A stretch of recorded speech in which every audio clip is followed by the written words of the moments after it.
This video is going to be a revelation of something we all might be ghosted about. But before that, we need to answer a basic question. On what does person value depend? This will help us in generalizing stereotypes of people. It also gives a perspective about the intrinsic hierarchy that's in everyday social dynamics. So without much delay, let's skip to the good part. Now getting back to the question, the answer doesn't come in a single word but as a pair of aspects. One is sensibility and the other adaptability. By sensibility I mean how well one understands the reality, and by adaptability the control one has over his own energies so that he could act as per the situation. So in the aspect of sensibility one could be either plugged in or unplugged, whereas energy wise one could be either introverted or extroverted. At this moment I would like to bring a point to light.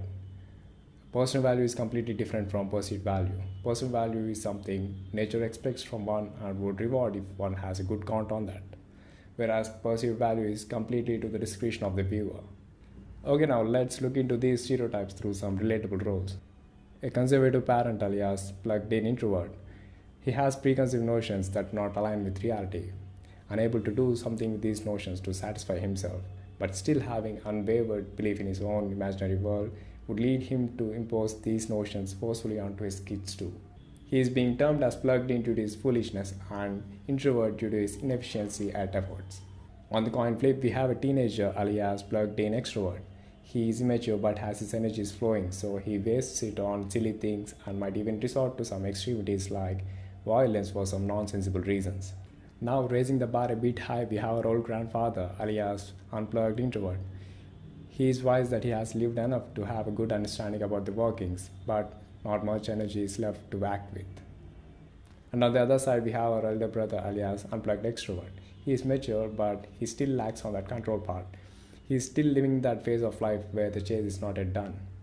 Midlife crisis. Now it would seem like we have pretty much come to the end of the video, but there is a higher cliff that's hiding behind the clouds and beyond the valley. And here comes our unsung hero, the unplugged and unbound. He could be a good father, a romantic lover, a virulent warrior, and a smooth killer. He can walk swift like a snake and also pounce at once like a tiger. He can be as soft to lullaby a baby to sleep and as hard to be a badass.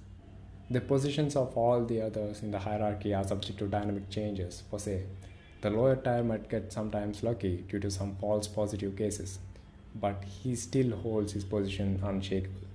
In most of the situations, the unplugged extrovert is perceived to be most valuable.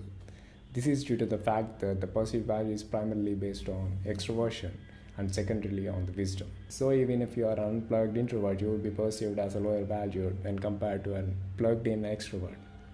But still, the unplugged and unbound is supreme. He is the godfather. He is not hiding behind anyone.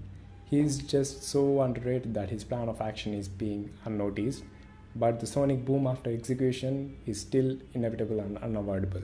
All the others in the hierarchy might seem to represent the face cards, playing a big role in the game. But he is the game changer, the showman. That's all for this video, guys. This is all about revelation of the hero, and there would be an iteration on how to be one. This is no motivation. This is just the potential difference you could access aligning with reality. So unplug and hang loose.